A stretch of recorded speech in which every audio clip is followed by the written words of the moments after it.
Veggie, good afternoon po sa ating lahat, sa ating pong mga viewers. Ay, napakaganda po ng ating nakafocus sa ating camera ngayon. Ito po yung tinatawag na kamatis. At dito po sa gawing kanan ay narito rin po yung tinatawag nating ampalaya. So mapapansin nyo po, no? Ito po ay pinatubo po doon sa tinatawag nating seedling tray.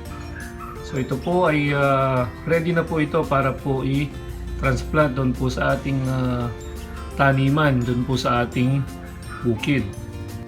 So ang ginagawa po natin sa pagtatanim, yung pong tray na ito, nilalagyan po natin ng lupa o yung ating pong soil medium na tinatawag. Usually po ay halo-halo na po yun, Parehas po dito, diyan na po yan. Usually meron po yung garden soil, compost at saka po yung vermicast. Pinaghalo-halo po natin yan. Anyway, ang ibang mga farmer po, meron po silang kanilang mixture, iba-ibang timplada po, ibang ratio ng soil, vermicast, yung iba po merong chicken dung din. So depende po sa availability sa area. So dito po yan, ito pong buto na ito, yung mga buto niyan, ilalagay po dito sa kada butas po niyan. Isa-isa pong buto, kada butas po dun sa seedling tray na ito.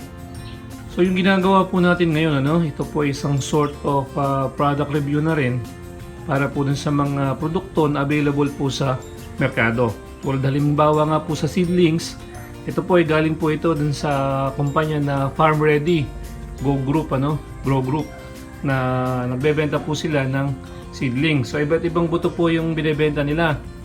Pero ang pinakamalalakas daw po, halimbawa daw po sa ampalaya, ito pong mistisa po ito. Yan po yung makabagong ampalaya nila na matibay po sa namamarako o yung pong yung namamatay po yung halaman, hindi po natutuloy, puro lalaki po yung lumalabas na bulaklak. Ngayon, ito naman po, yung kamatis po na ito po yung tinatawag na D-Max o yung Diamante Max. So ito po yung pinaka-popular po na kamatis ngayon sa merkado. Usually po, pagka po tayo ay magtatanim, syempre kailangan po natin yung buto, Ito po na halimbawa nga po is po yung kamatis. So ang ginagawa po natin, gumagamit po tayo ng tinatawag nating seedling tray. So ito po, marami po itong variant. So dito po meron po ito 128 holes. Ito naman pong nakalapag dito ay 100 holes. So usually po, ginagamit po yung 128 doon po sa mga solanaceous. So tulad po yan ng kamatis. Ito po yan, Parehas din po ng talong tsaka po ng sili.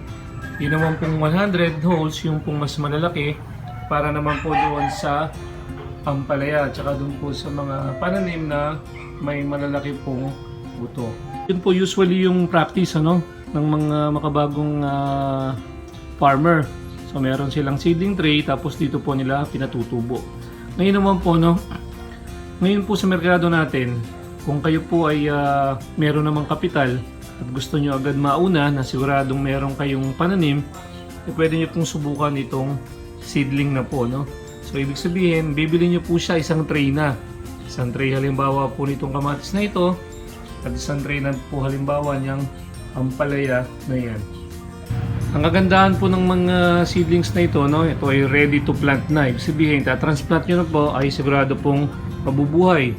So mag-order lamang po kayo sa kanila, sa kumpanya, and then meron daw po yatang down payment, and pagkatapos po hintayin nyo po yung mga isang buwan, halimbawa po sa kamatis, which is 1 month po ito, before po almost 1 month before po ma-deliver sa inyo. Kung gusto nyo naman po, pipick upin nyo po, So ang pick up location po, kung Farm Ready pong pag-uusapan natin, ay doon po sa San Rafael, Bulacan po yon, sa gawing kapihan. Ngayon, kung maramihan naman po ang inyong order, nagde-deliver din na naman daw po sila.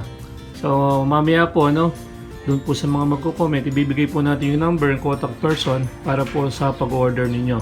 So isa pa pong kagandahan nitong seedlings na ito actually is makikita ninyo buo po, So talagang mabubuhay. Ayan po yung mga ugat makikita natin. Talagang solid po ito. So hindi kayo mangangamba na kung mabubuhay ba yung inyong punla na itatanim o kung hindi, Kung mapapansin nyo po, dahil nasa tray na nga po ito, ayan, buo po yan, pag inihilan po ganyan, Pwede nyo po itong ilagay sa lilim. Halimbawa po dito sa aming balkonahe nga po, no? Nandito po yung ating pananim. Itatransplant po ito bukas doon po sa aming taniman. So ito po, no, in order po ito ng isang araw. So kahit po madali ng ilang araw, pwede pa naman po, no? So ilalagay nyo lang po dito sa lilim, tapos pagka po medyo sa umaga, pwede nyo pong ilabas para po naman maarawan itong pananim na ito. So mas maganda po, no, before po kayo bumili, nakahanda na po yung inyong lupang tataniman. Ayan po, no. Ngayon, sa mga viewers natin, siguro itatanong nyo, magkano naman ang presyo nito? So doon po sa pagkabili namin, ito po ay more than 200 pesos po yung isang tray ng Diamante Max na ito, ng kamatis natin, more than 200 pesos po, no? So ang edad po nito ay isang buwan, so talaga pong ready na po for transplanting. Ito naman po yung isang crop ito, yung ampalaya po, no? So mas mahal po itong ampalaya. So nasa around 700 pesos po yung isang tray. So ang laman po ng tray ng ampalaya, no, ulitin ko po, 100 pieces po yan. So kung mga 700 plus, mga 7 pesos plus po yung presyo niya. Ito naman pong D-Max ay more than 200 pesos, pero 128 pieces po yung laman ng isang tray. Ayan po, no? So sa mga gusto pong bumili, no, doon po sa Farm Ready ay meron po sila doon sa San Rafael. Pero meron din po silang mga ahente sa iba't ibang lugar. Sabi ko nga po kanina, kung medyo marami-rami po yung inyong orderin, ay willing daw po yata silang mag-deliver. Hindi ko lang po alam kung ano po yung minimum volume o number of trays para po sila ay mag-deliver. So yung mga interesado po, no, na gumamit po nitong seedlings na ito, actually hindi lamang po kamatis, tsaka po ang palaya, marami pa po sila. Halos lahat po ng gulay ay meron po sila. So yung mga interesado po ay pwede po kayong mag-comment o magtanong po dito sa ating video na ito, ano? At sasagutin ko po, isasend ko po sa inyo yung contact person, pati na rin po yung kanilang contact number. Yan po, ano? So kung tatanungin niyo po ako kung maganda po yung seedlings na ito, masasabi po natin, doon po sa tayo pa lang naman, talaga naman pong maganda po itong seedlings ng Farm Ready. Ngayon, tatanungin niyo po sa akin, meron pa rin po bang ibang mga brand? Marami pa po, marami pa pong ibang nursery, plant nursery, na nag-o-offer din po ng mga iba't ibang klase pong seedlings na pareha po nitong sa Farm Ready. So ngayon, kung tatanungin niyo po alin po mas maganda, kayo na lamang po ang humusga, kasi hindi po tayo bayad sa mga ganito.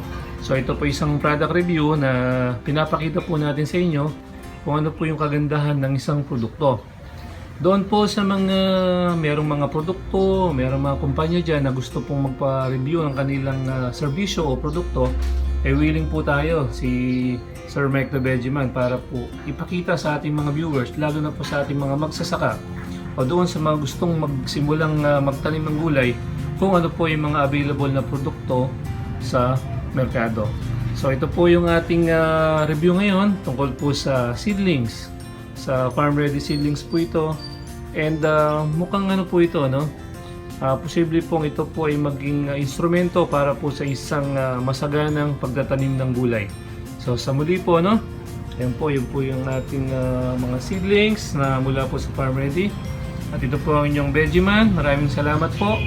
At mabuhay po kayo. Salamat po.